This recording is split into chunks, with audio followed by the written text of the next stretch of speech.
Hey everybody, what's happening? Dan Shinder here on Drum Talk TV with our guest, Troy Luccketta from where? From Mars. From, like, I can list 30 different things. Let's see. So there's Tesla, Flash in the Pan, you might have heard of. There's Seville Rowe, Betty Davis, Keith Emerson Band, the Whitford. It just goes on and on. We'll talk about that. But first of all, Troy, how are you? I'm fantastic, Dan. Thank you for having me, man. Awesome. Thank you. Thanks for taking time to join us. And Troy is coming to us from Nashville. I'm coming to you from Globe, Arizona, 100 miles east of Phoenix, up in the mountains. Tell us where you're watching from, folks, and I'm going to refresh my monitor so I can see if anyone has questions. I'll check that from time to time. We'll go about a half hour or so and watch for questions. Oh, I forgot to put in my earbuds. I see Gilbert frantically scribbling on a sign on my producer's monitor, so let me just get this together so there's no echo.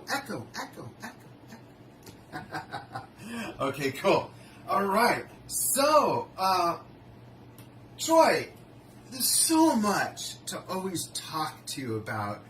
I honestly, even when we just like hang on the phone and just talk, I never know where to start. So let's talk about this. You mentioned that there's a new Tesla release. You see a big smile on my face thinking about this new Tesla release coming out in March, is it? It is March, yeah. Mm-hmm. Great. Tell us about that. I'm so eager to see you guys on tour again. Well, a couple years ago, we did a song with Phil Collin from the band Def Leppard called Save That Goodness that he wrote and produced. Right. And after we did that track, I don't know, somehow the topic came up of him producing a record for us. And so we did a conference call with him, and we talked about it, and we kind of let go of the horns, and we said, yes, let's have him do this. So it's cool. It's 2 years later. We basically recorded the record at Brian's studio in Sacramento, and a lot of it we recorded on the road, finishing things up, like guitar parts, if we had to do some background vocals. And we just set up, because we spent 3 years with Def Leppard the last 3 years. We did 15, 16, and 17. So it was pretty convenient. But yeah, cool. So the record's coming out on Universal Worldwide in March. Wow, and can you give the name of it? Excuse me? Can you give the name of it? It is. Yes, I can. The record's called Shock. Awesome. And what was it like working with Phil in that capacity? It was really great. I wasn't sure what to expect, because when you hand over the reins to somebody like that to produce your record, you really got to entrust in that person. And he had a vision for this record, and we all let go, and he made it really clear what he needed from everybody making the record. In other words, there'll be no wasted solos. Everything counts. Everything had a purpose and everything counts. Yeah, everything has a purpose, from a melodic standpoint. You couldn't sing it, don't play it. And he said to me, which was really cool, he said, Troy, I just want to be able to air drum the record. Oh, that's a great philosophy, and I'm like, actually. In other words, don't get too fancy on me. Just, and I said, hey, I get it. No problem. Yeah. So what happened was they put the record together, had a drum machine, with a lot of the songs that was just laid out. And as they were putting the record, at times I would hear pieces of the record. But I made a conscious effort not to get any of the tracks, listen to the tracks, because I wanted to have a really fresh approach. Yeah, you wanted your spontaneity to come out with music, right? Yeah, and I didn't want to go with a preconceived idea of what it is I should or shouldn't do. Mm-hmm. So the way it worked out, it was just myself, Phil, and an engineer. And we got it done over the course of 3.5 days, which I thought was really great. Which was, for what we were doing, we were knocking about 3 to 4 songs out a day. Wow.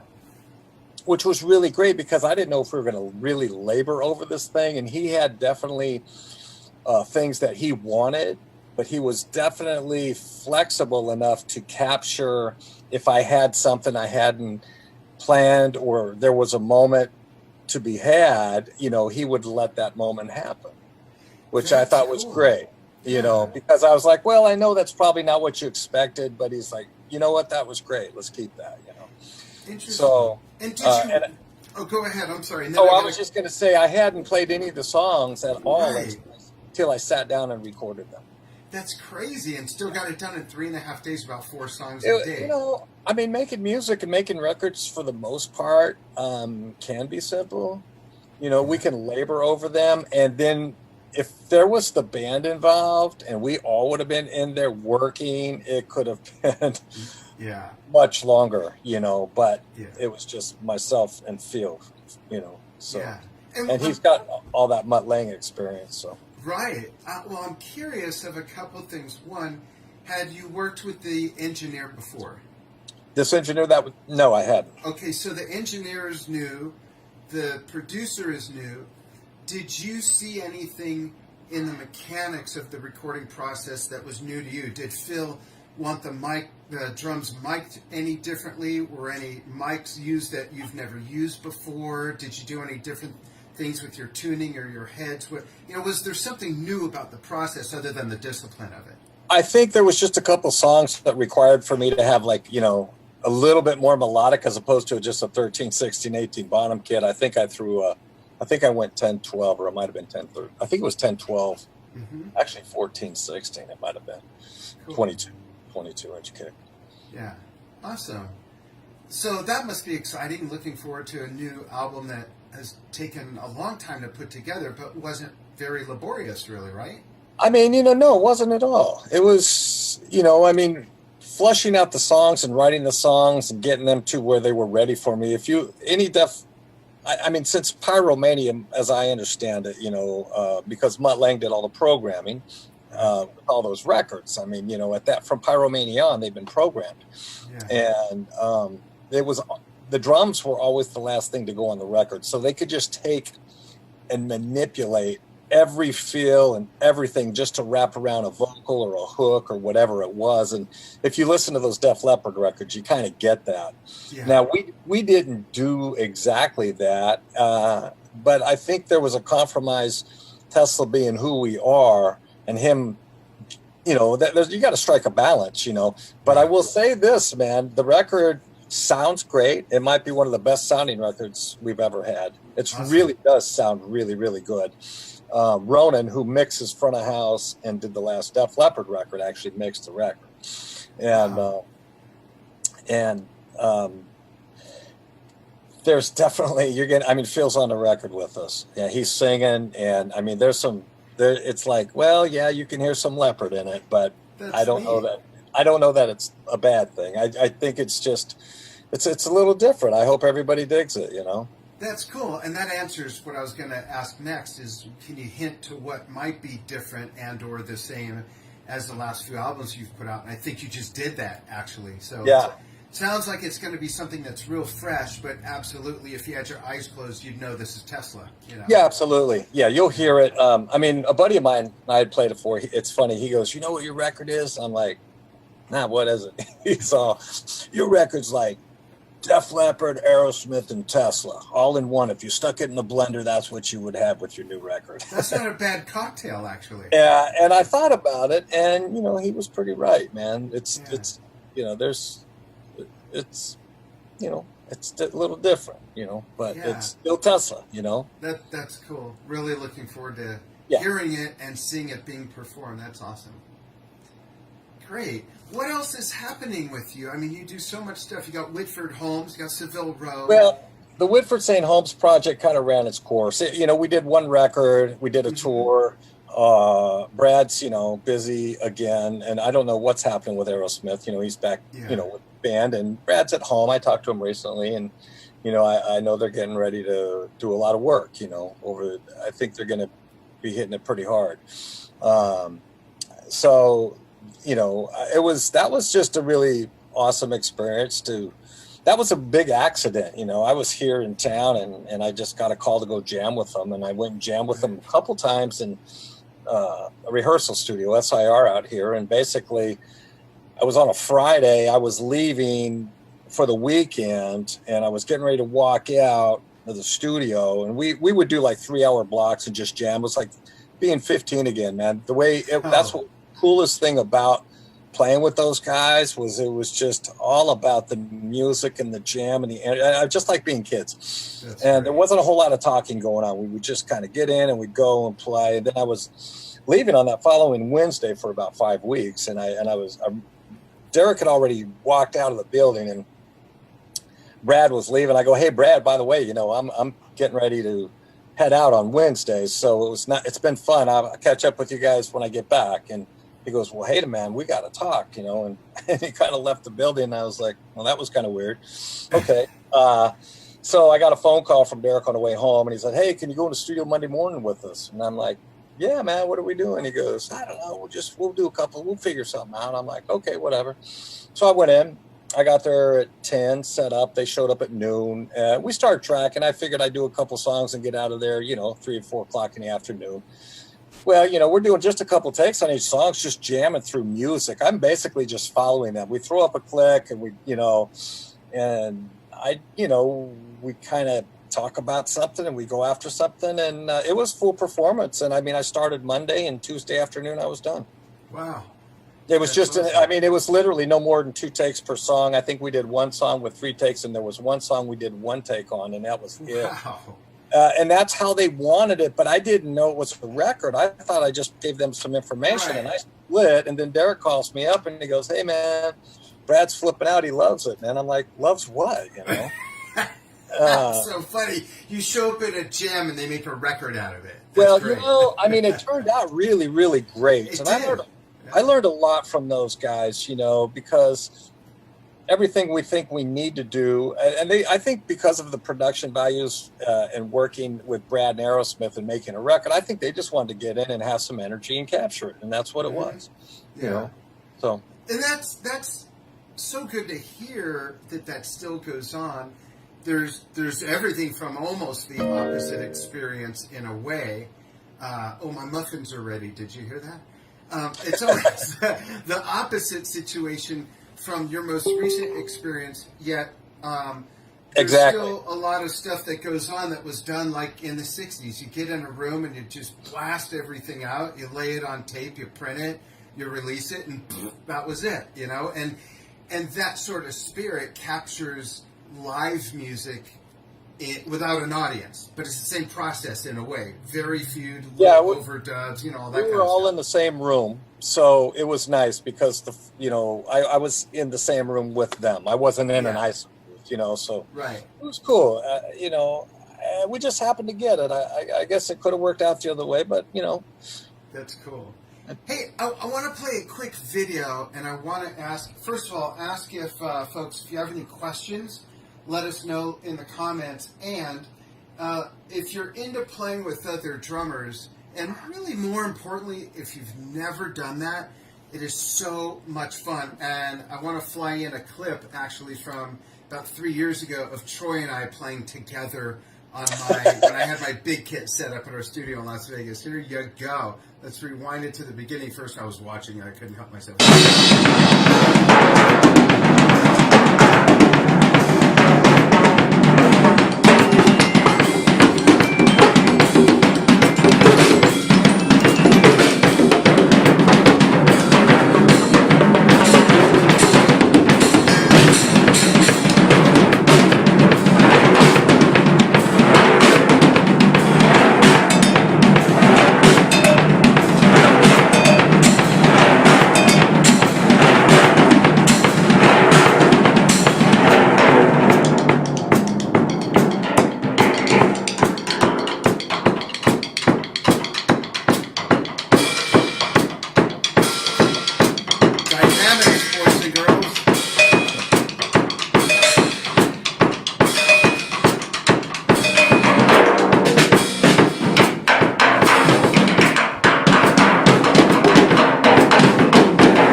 something, Troy. I know it's been forever since you've seen that. When you watch this interview, watch for this. Towards the end of it, you and I both got like freaky eyes. Like our faces are dark and our eyes are lit up like when you see the reflection in a cat's eyes or something. It's really weird, man. I forgot about that. Hey, let's just classify it as spiritual, man. It's really... We reach, you've heard of critical mass, we reach spiritual percussion mass. There you go. Hey, I see some questions here. So drummers, get out there and play with some drummer brothers and sisters. And this question is from a drummer sister of mine, Debbie Flood. She says, Troy's a super cool guy and an incredible drummer. Well, the first part's right. Glad that you got him on today. Thanks. Question for him. And this is a really good question. What is your most favorite recording that you've done? That you've ever done? Doesn't have to be Tesla. It could be Betty Davis. It could be... A lot of people don't know you've reached that far across genres. It's going to bring us into a different subject matter. And it's for different reasons. Okay.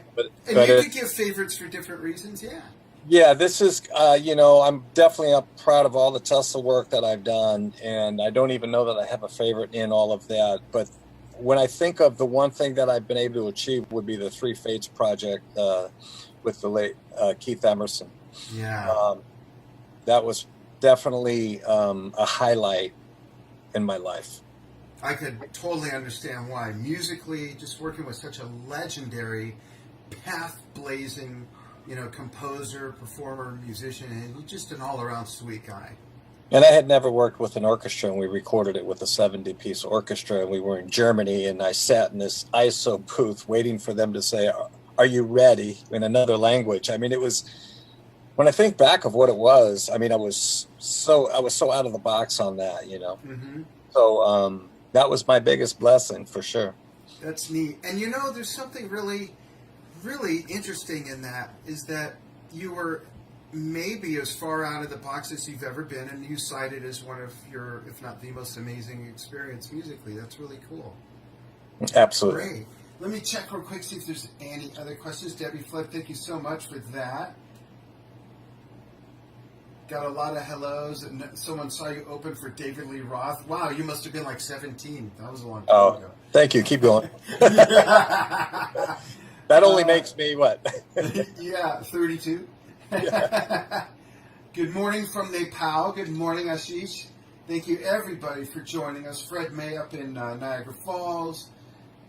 Sammy Hoof, howdy. Thank you so much. We've got Yasuyuki and Watanabe in Japan. Casey Crillo is watching. Casey from Queensryche. Awesome. Thanks for joining us, Casey. Awesome. So, Troy, are you still doing a Song for Wellness? We are. We're kind of in a little bit of a transitional, and we have been for quite a while. I've been talking to Linda about it because, we started that website up, and we've got the website still going, and she still puts a lot of time and energy into it. But what we haven't done is the Facebook. She really hasn't put a lot of time into it, and I was talking to her about getting more involved with that, or even if we were to get some help with that to really move it along, and I think it just has to do, for me, I never had a Facebook, and I spent the weekend with Rich Redmond. We had PASIC. We were in Austin, Texas, and I had nothing going on at the time. And we shared a room, and we flew out and spent the weekend together. And he's like, Troy, you're doing a lot of stuff, and nobody knows what you're doing, man. You need a Facebook page. And I think we talked about this a while back after I'd taken your class and all, which I highly recommend, by the way, for all the viewers. Thank you. Absolutely brilliant. But, I've always been trying to find a balance because I was the guy that never wanted to do any press, and I never wanted to I just wanted to be behind the scenes. I never really I wasn't interested in interviews and all of that. So for me to get out and start doing these things and trying to find a balance has just been that. And I've done a little bit over the years now. I've kind of got my feet wet, and I've got some new places I'm going, and your answer to Song for Wellness is yes, I do want to put and get more involved myself even with that, but it was kind of, I thought my wife was going to pick it up and really get moving with it. And we moved and we had some changes and we had a property we were starting. So just logistics, touring, but it is there. We do want to put a lot more energy into it. It's a wonderful, great site, asongforwellness.org. There's plenty of great information, for people and how the body heals itself. So absolutely. Yeah. Awesome. And Gilbert's dropping that link in. People can learn about your nonprofit, A Song for Wellness, that has just so much in regards to a healthier body and fending off cancer, defeating cancer, different things Absolutely. like that. There's a lot of great stuff in there about it's based around pH right. alkalinity and such, and and you'll find it on my website is troylucketta.net. Somebody stole my .com. It looks like it's me putting all this music stuff up there. It has nothing to do with me, and to get it back, haven't dealt with that yet. But point being, troylucketta.net. Just FYI for the viewers. Cool. Well, I'll have to get you. I still have a drum head. It's a 24-inch drum head with a lot of big artists that have signed it, and across the top arc I wrote Songs for Wellness. So it's waiting for when you're ready to receive it, and I'm hoping that maybe you can raffle it off, auction it off, something, generate some money for your great cause. That'd be great. Absolutely. If you're going to be at the NAMM show, and I know that's still yet to be figured out, if you're going to be there, I'll bring it and hand it to you. Although that might be kind of a painful to travel with. Yeah. We'll deal with that a little bit later, but thank you. I'll ship it to you. Yeah, all good. Yeah. Cool. I'm so excited about this new album. I'm going to check real quick to see if there's any more questions. Gilbert says there is. So let me find it real quick.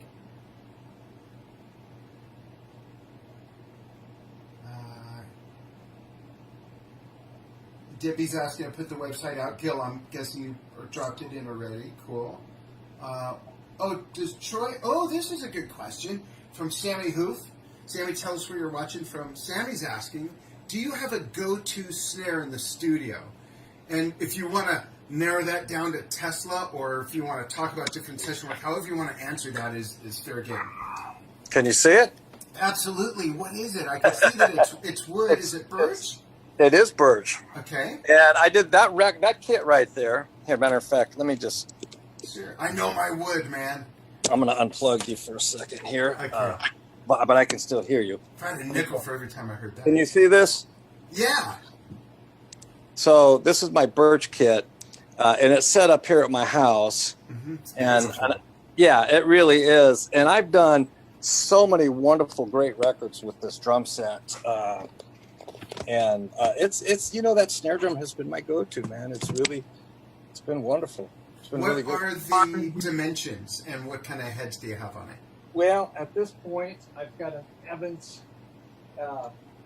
It's the Evans HD. Matter of fact, Sammy, good question. You got him to get his snare out of the basket. Oh, it's beautiful. So, yeah, man. 32 years with Tama now. Oh, nice. Yeah. Something like that. So you started when he was 4. Yeah. Tama. I love you. Hey, last question. And we don't have to give this away, but I'm just curious. When you joined Tesla and you said, I am not wearing spandex pants, you were sure about that, but did you have any idea that in the year 2019 you'd be releasing yet another Tesla record and touring with these guys? Did you ever imagine that at this age, whatever age that is, that you'd still be doing this? I had not. That's the one thing. I mean, back when I was young, the dream was just to make a record. I just wanted to be a good drummer, I mean, I just, with all the great drummers out there, I've never really seen myself as that guy, but people have seen me in a different light, which has been really great. So, and then after I got done with the Keith Emerson project, I kind of validated myself a little bit in some of my achievements, because that was a big deal for me. I had not seen Tesla's longevity. It wasn't when we broke up in '96 for 4 years, we got back together for one show in 2000, and we're still out here. I mean, Yeah. and I didn't even really want to get back together at that time. Really? I did, and I was, but in spite of myself, and I couldn't be more grateful that it happened. And I love where we are as a band. I love all the life's lessons that we have learned. There has been no drugs or alcohol, not even a beer backstage since 2004. I'm 25 years sober, which a lot of people know that about me.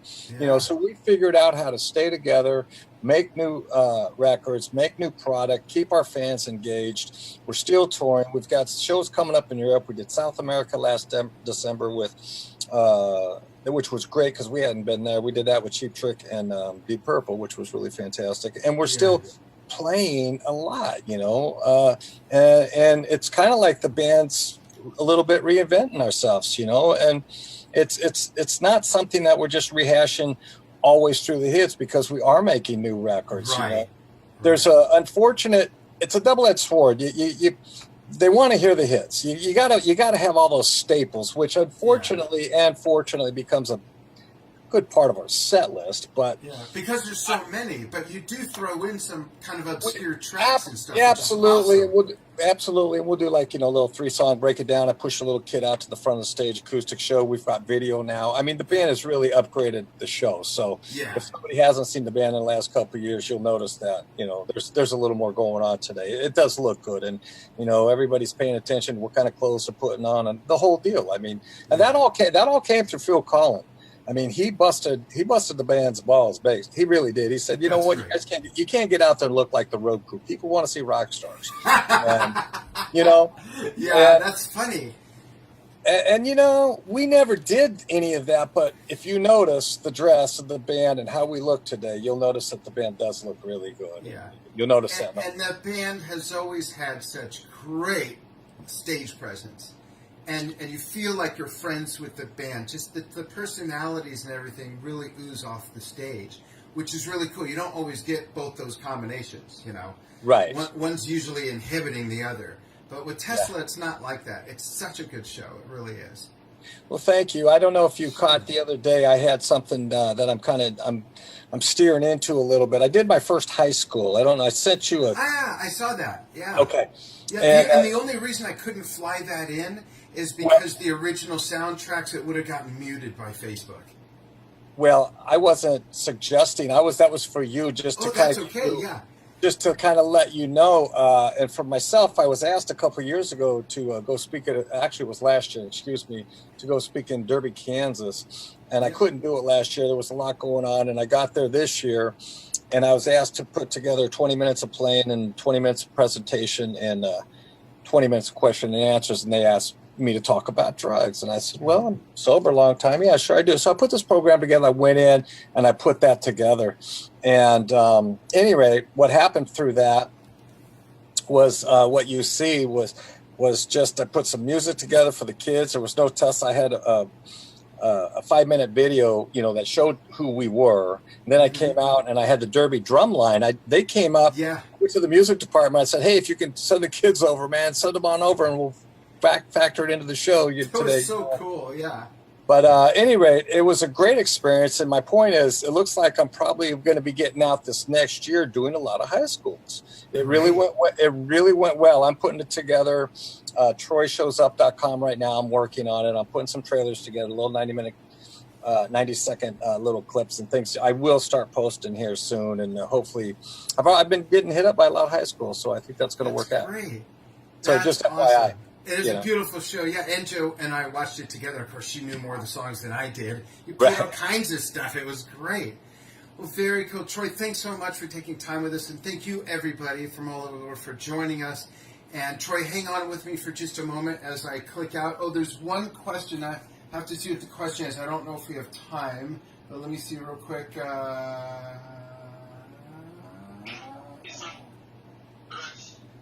What is it? It's from 6. I don't know the pronunciation.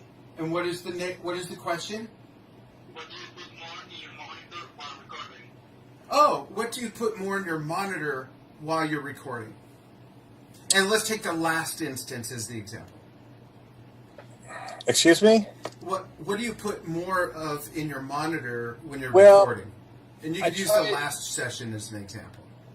I'll have the click, and depending on what I have in the song, if the songs are in pretty good shape, I'll try to get a little bit of a blend, and if there's things that are clashing or struggling in that performance, and I'm tracking to like what I did on the new Tesla record, because I'm going to focus on the click, because they're going to turn around and grid that record, which they do. Yeah.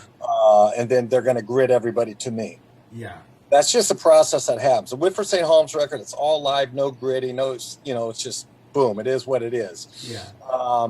But in a record like that, I'm listening to everybody. Cool. I'm not as focused on the click, because it's all about, I'm with the click, it's always there. Yeah. But, I'm still listening to the musicians in case I got to breathe a little. Cool. Good question, Ashish. Thank you. And thank you, Yeah. Troy. Hang on with me for just a moment. Folks, for those of you watching live, well, I guess on the archive too, in about 20 minutes, Danny Serafine, original founding member and Rock and Roll Hall of Famer, and one of the top 100 drummers of all time, named by Rolling Stone, will be joining me right here, same place. If you're watching on the archive, it's the next post, I think. Anyways, we'll see you soon, folks. Thank you, and thank you, Troy.